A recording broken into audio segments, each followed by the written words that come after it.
Salut à toutes, salut à tous et bienvenue dans cette nouvelle vidéo sur la chaîne, c'est mon avis. J'ai passé quelques jours en compagnie du tout nouveau Xiaomi Redmi Note 13. Alors attention, c'est le Redmi Note 13 en version 5G. Le Redmi Note 13 en version 4G, qui est un petit peu moins cher, il n'est pas vraiment pareil. C'est à quelques petits détails près, mais sur la fiche technique, il y a quand même 2 ou 3 choses de différentes, hormis cette histoire de réseau. Donc ça, c'est bien la version 5G. Il coûte 299 € dans cette version 8 Go de RAM que j'ai là, avec 256 Go de stockage. J'ai plein de choses à vous dire à son sujet. On se retrouve après le jingle.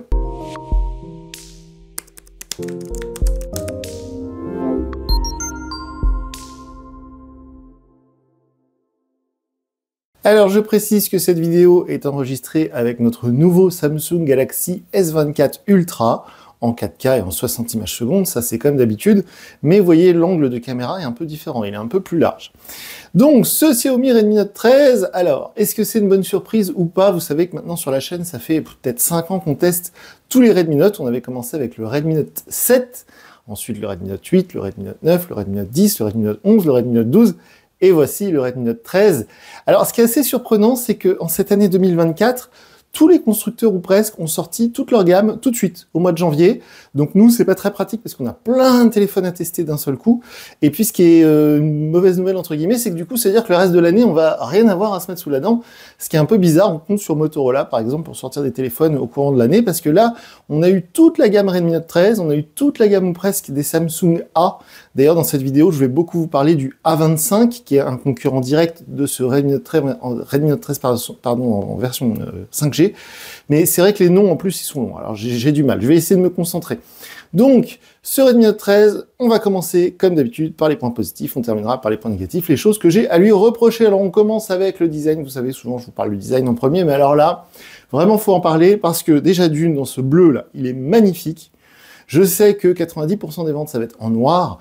Mais qu'est-ce qu'il est beau, ce bleu, avec des espèces de paillettes. Je sais pas si vous allez voir. Mais en fait, il y a des petites paillettes. Ça reflète. C'est tellement beau.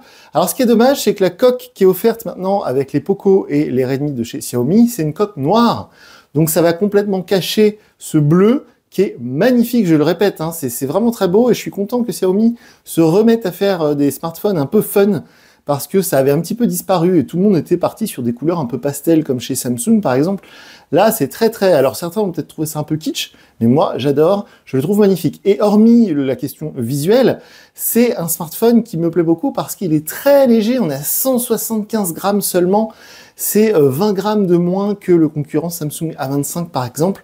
Il est super léger, il est super fin, et au niveau de l'objet en lui-même, quand on l'a en main, c'est hyper impressionnant parce qu'on a l'impression, franchement, on a l'impression d'avoir un téléphone factice.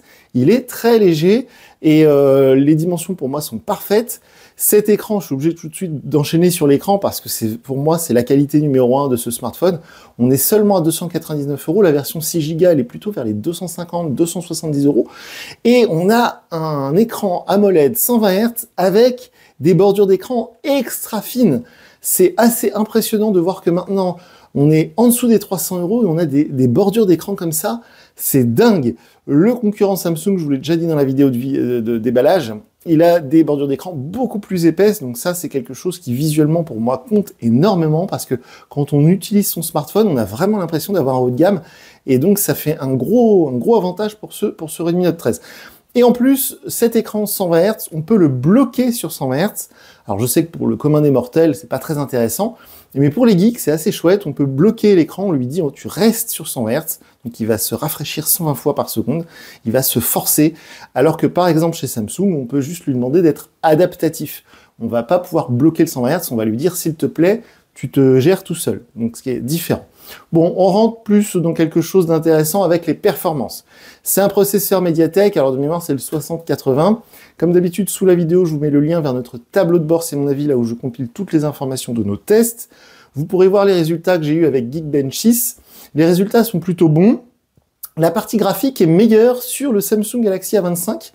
On a plus de points sur la partie graphique avec le Samsung qu'avec ce Redmi. Malgré tout, c'est tout à fait utilisable pour des petits jeux en 3D. ça marche bien, ça tourne bien, c'est fluide. Et surtout, ce qui est très intéressant, ce qui est très important, c'est que à l'usage au quotidien, même en multitâche, c'est super fluide. Moi, j'ai fait de la navigation voiture, en même temps, je consulte un mail, je vais faire une recherche sur Google, j'ai mes musiques, mes podcasts, mes machins. Ça ne rame pas, c'est super fluide. On a des mises à jour qui étaient déjà disponibles alors que le téléphone il est sorti il y a quoi, il y a 2 ou 3 semaines.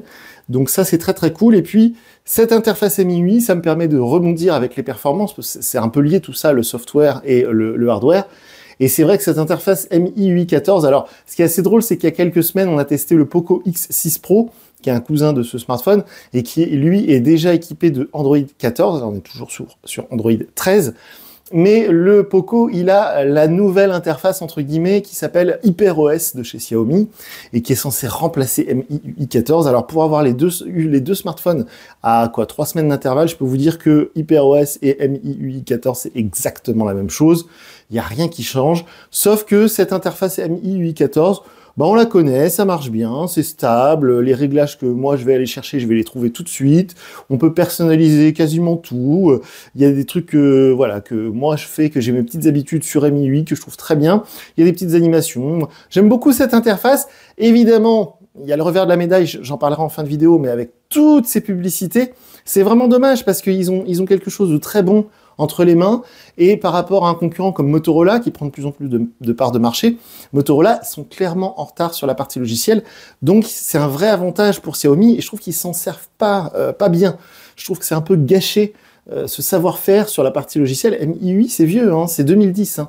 Donc c'est quelque chose, c'est un héritage que tous les smartphones Xiaomi ont, et du coup je trouve que c'est un peu gâché par le côté un peu publicité, vampirisation de vos données. C'est un petit peu dommage.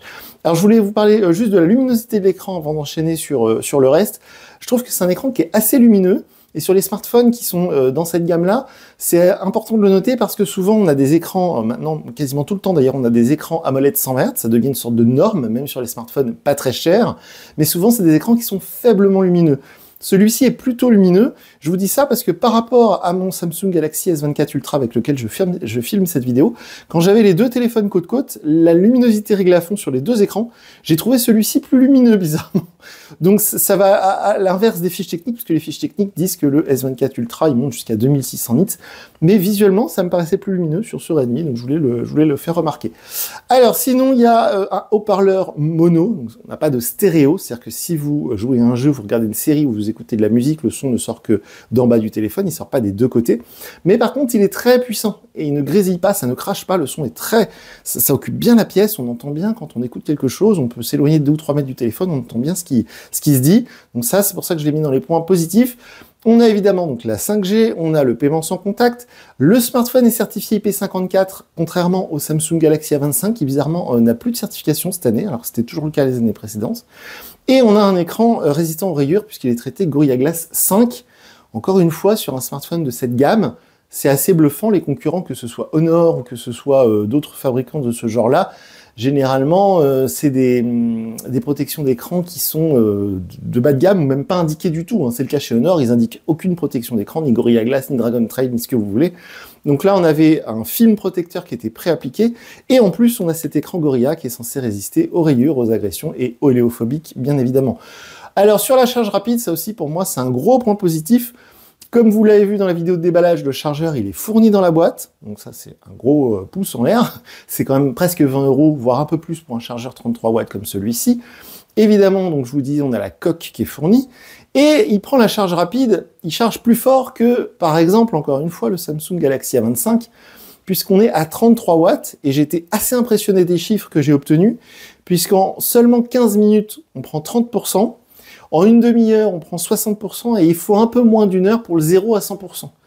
Donc je suis assez impressionné. Ce qui est assez étrange, c'est qu'ils annoncent 5000 mAh, et je trouve que pour 5000 mAh, avec seulement 33 watts, ça charge très vite. Donc voilà, c'est assez bizarre, mais en tout cas, ça charge fort, ça charge vite, avec le chargeur fourni dans la boîte. Donc c'est très très cool. Si vous vous loupez un matin, vous vous réveillez, vous faites « Oh, j'ai plus que 30% de batterie, ça va pas tenir la journée », vous le rechargez quoi, 20 minutes, vous prenez 40%. C'est très chouette, ça peut être très pratique au quotidien. Et enfin, on termine comme d'habitude les points positifs par les choses vraiment qui comptent pour vous, je le sais, la photo et l'autonomie. Alors la photo, je suis bluffé. Franchement, allez voir sous la vidéo, je vous mets la galerie, comme d'habitude, la galerie Google Photos. Mais alors, les photos, pour un téléphone à ce prix-là, je suis épaté. Les photos sont nickel, que ce soit de près, de loin. Alors, on peut zoomer. Alors, c'est pas un zoom optique, évidemment, ça va plutôt être un zoom numérique. Mais même en x2, les photos sont impeccables. Le grand angle, il fait de jolies photos aussi. Alors, pendant très longtemps, les capteurs grand angle sur les smartphones entrée de gamme, ils faisaient des photos dégueulasses, mais là, on fait de jolies photos, même en grand angle. Et les selfies sont très très bien aussi. Je suis épaté, mais vraiment vraiment épaté. Alors, je pense que c'est une bonne chose parce que tout le monde va vers le haut niveau photo. Et le Redmi Note 13 5G, à 300 € quand même, il est en concurrence, comme je vous le disais, par exemple, avec le Samsung Galaxy A25. Et le Galaxy A25, niveau photo, il était là, il était très très bien. Et franchement, top, hein. Bravo, bravo Xiaomi, je suis épaté à ce prix-là. Les photos sont d'enfer. Je suis, voilà, c'était vraiment pas, je m'y attendais pas, parce que maintenant les photos sur les smartphones à 300 €, on voit à quoi ça ressemble. C'est des photos qui sont toujours plus ou moins, qui ont les mêmes qualités, qui ont les mêmes défauts aussi, en fait, quelles que soient les marques. Mais là, je trouve qu'ils ont vraiment très très bien bossé. Donc, très bonne surprise du côté de la photo. Et alors, l'autonomie, pour terminer sur les points positifs. L'autonomie, en fait, je la trouve très bonne compte tenu du téléphone qui est quand même très fin et très léger. Les smartphones qui ont une autonomie similaire, habituellement, ils sont plus lourds et ils sont plus gros. Là, on a un téléphone qui est très fin, qui est très léger, qui est très compact, vu la taille d'écran. Et on tient facilement, je dirais même largement sur une journée avec une charge à 100%. Vous repartez le matin à 100%, vous arrivez le soir. C'est impossible de vider la batterie en une journée, sauf à faire du jeu toute la journée, du jeu en 3D. Mais donc c'est vraiment impressionnant de voir une si bonne autonomie sur un smartphone si compact, si fin, si léger. Si vous utilisez peu votre téléphone, vous avez des grosses journées de travail avec le téléphone qui reste dans le vestiaire, ou si jamais vous consultez très peu votre smartphone, vous pouvez tenir 2 ou 3 jours sur une charge de batterie. Mais alors si vous vous en servez, je dirais, assez intensément, comme moi, c'est-à-dire, vous recevez beaucoup de mails, vous allez sur les réseaux plusieurs fois par heure, vous regardez quelques vidéos YouTube, tout ça, vous tenez largement la journée, c'est très très chouette. Et donc là, encore une fois, assez impressionné sur ce petit Redmi Note 13, hein, j'insiste parce qu'il est vraiment petit. Et alors évidemment, j'ai trouvé des défauts, des choses que je lui reproche. Alors d'un point de vue purement objectif, c'est-à-dire que je vais vous parler après d'un ressenti de quelque chose qui me gêne personnellement, mais d'un point de vue purement objectif, il n'y a que 2 choses à lui reprocher. Vous avez la vidéo qui, très bizarrement, est limitée à 1080p, donc le Full HD, alors que tous les smartphones dans ces prix-là, sortis depuis 1 ou 2 ans, font la 4K. Donc ça, je ne comprends pas, je ne sais pas ce qui s'est passé, c'est très étrange, c'est vraiment très bizarre. Donc, maximum 1080p pour la résolution de votre vidéo et 30 images secondes maximum, pas de 60 images secondes. Donc ça aussi, c'est assez étrange, assez bizarre.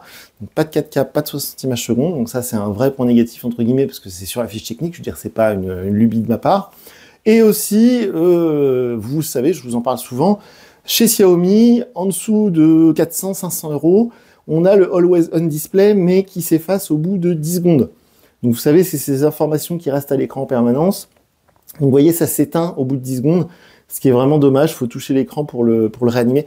C'est très dommage, et surtout qu'en plus, ils peuvent le faire. C'est qu'ils ne le font pas uniquement d'un point de vue marketing. C'est pour encourager les gens, leur dire, voilà, bon, vous avez un téléphone avec un bon rapport qualité-prix, si vous voulez le Always On Display, allez voir le Redmi Note 13 Pro Plus à 499 €. Mais si vous restez sur ce téléphone, le Always On Display, il s'éteint au bout de 10 secondes. C'est très dommage parce que, encore une fois, techniquement, ils peuvent le faire. C'est juste, c'est un choix délibéré. Et c'est pour ça que ça m'énerve, et c'est sur tous les smartphones Xiaomi, hein, à chaque fois ils nous font le coup. Même le Poco X6 Pro, il y a quelques jours, quelques semaines, à 349 €, ça faisait pareil. Donc voilà, ça s'éteint au bout de 10 secondes, c'est très frustrant. Mais alors d'un point de vue plus subjectif, de quelque chose qui vraiment, moi, m'agace, et que je peux reprocher à ce Redmi Note 13, mais ça va être le cas pour tous les smartphones Xiaomi Poco qui sortent depuis quelques mois et qui vont sortir pendant les mois à venir, c'est cette obsession de ce constructeur chinois à essayer de rentabiliser les smartphones au plus. Motorola commence à le faire beaucoup aussi, c'est-à-dire qu'ils tirent les prix vers le bas pour faire un prix d'achat très bas, mais pour essayer de récupérer de l'argent et récupérer de la profitabilité pour eux, eh bien, ils vont aller vous installer, on avait presque une vingtaine d'applications préinstallées quand on a déballé le téléphone. Dieu merci, on peut les désinstaller, on peut les virer, on peut les supprimer. Mais si on ne fait pas attention, le fameux fond d'écran carrousel va vous mettre de la publicité. Bon, je ne l'ai pas activé, mais si on ne fait pas attention, ça va vous mettre de la pub sur votre écran de verrouillage. Et il y a aussi, je voulais vous en parler, je vous en ai déjà parlé, je vais pas faire 2 heures dessus, le fameux AppMall, vous savez, c'est cette application, là, la deuxième après Google Agenda, vous voyez, juste ici, là. Donc le AppMall, en fait, c'est comme un Google Play Store, mais made in China, avec des applications qui ne sont pas vraiment vérifiées, donc attention aux applications malveillantes, etc. Donc si on est un peu débutant en smartphone, si on fait pas attention, on va aller chercher Facebook Messenger sur l'AppMall, et vous voyez, AppMall, il va peut-être vous proposer d'autres applis, bref, j'aime pas trop ça. Alors, j'ai lu certains de vos commentaires à ce sujet, et c'est assez intéressant, je vous en remercie d'ailleurs, c'était sur une vidéo sur X, je sais plus, quelqu'un qui m'a justement fait remarquer qu'en fait, désormais, c'est une obligation de l'Union Européenne. Alors, l'Union Européenne, en ce moment, franchement, ils font pas que des bonnes choses, puisque l'AppMall, a priori, Apple serait obligé de le faire aussi sur les iPhones dans les mois à venir. C'est-à-dire que désormais, tous les smartphones devront proposer 2 marketplaces. Donc, le Google Play Store chez Android, l'App Store chez Apple, et un truc alternatif, donc chez Xiaomi, ce serait le AppMall. Et donc, a priori, tous les fabricants seraient obligés de faire ça, de proposer 2 sources d'applications, on va appeler ça comme ça. Sauf que ce que je trouve vraiment pas bien, c'est que le AppMall, on ne peut pas le désinstaller, on ne peut pas non plus le désactiver, je ne peux même pas le cacher. Je voudrais juste l'enlever de ce tiroir d'application, on ne peut pas. Donc si il se conforme à la loi européenne, ok, mais qui nous laisse le choix de le désactiver ou de le désinstaller, ce serait vraiment très cool. Donc hormis tout ça, si on fait le mélange, je suis mais incroyablement je sais pas si ça se dit incroyablement bien surpris, non ça se dit pas vraiment, mais très bonne surprise que ce Xiaomi Redmi Note 13 en version 5G. Je suis curieux de voir ce que donne la version 4G, parce que c'est pas le même processeur, etc. Il y a des petites différences techniques. Donc je suis vraiment curieux et impatient de tester la version 4G pour voir les différences, parce que là, cette version 5G, c'est du tout bon. À tous les niveaux, sauf ce petit côté un peu publicité logicielle. Mais alors vraiment, je m'attendais à beaucoup moins bien. Ces années précédentes, on était un peu déçus à chaque fois par les Redmi Note, hein, le Redmi Note 12, le Redmi Note 11, c'était pas des très bonnes cuvées, on va dire ça comme ça. Mais alors celui-ci, super bonne surprise. Imaginez qu'on est en dessous des 300 €. On a la 5G, on a un écran AMOLED 120 Hz, on a des bordures d'écran incroyablement fines. On a un smartphone, si vous le faites tomber dans la baignoire, vous le sortez, il n'y a rien. Il est pas étanche, mais presque IP54, on n'est pas loin de l'étanchéité. On a tout ce qu'on cherche, de très bonnes photos, de très bonnes performances. Si vous voulez faire du jeu en 3D, vous pouvez. Tout ce qu'on cherche sur un smartphone moderne, c'est là. En plus, il y a le chargeur dans la boîte, il y a la coque dans la boîte. On n'est pas loin du 10 sur 10. Hein. Vraiment, c'est très bonne surprise, parce que Xiaomi, ces derniers temps, je suis un peu bon. Là, en plus, en ce moment, je suis dans la team Samsung avec mon S24 Ultra. Donc, j'aurais plutôt tendance à dire, voilà, One UI sur un A25 est meilleur que MIUI sur Xiaomi. Mais là, force est de constater que Xiaomi, ils ont tapé très fort. Donc, je lui donne 9,5 sur 10. Très bonne surprise à tous les niveaux. Donc, si vous cherchez en ce moment un smartphone en dessous des 300 €, c'est tout frais, ça vient de sortir, c'est nickel, c'est très bien réalisé. Le seul petit bémol, entre guillemets, c'est que c'est Android 13, alors que les Samsung qui sortent en ce moment sont Android 14. Bon, alors beaucoup me disent que de toute façon, il n'y a aucune différence entre les deux, ce qui n'est pas faux. Mais voilà, c'est peut-être le seul truc vraiment qu'on pourrait lui reprocher, c'est... alors, il y aura peut-être une mise à jour hein, dans les mois à venir, mais voilà, si on le met face à face avec son concurrent chez Samsung, le A25, eh bien, il n'y a vraiment que ça qu'on pourrait lui reprocher, sinon le reste, franchement, bravo, hein, c'est quasi un sans faute. Donc, comme d'habitude, sous la vidéo, les commentaires sont ouverts, faites-vous plaisir, dites-nous ce que vous en pensez. On est présent sur X, anciennement Twitter. J'espère tester très bientôt le Redmi Note 13 Pro, le Redmi Note 13 Pro Plus et le Redmi Note 13 en version 4G. Et moi, du coup, je vous dis à très bientôt pour une nouvelle vidéo sur la chaîne. Salut!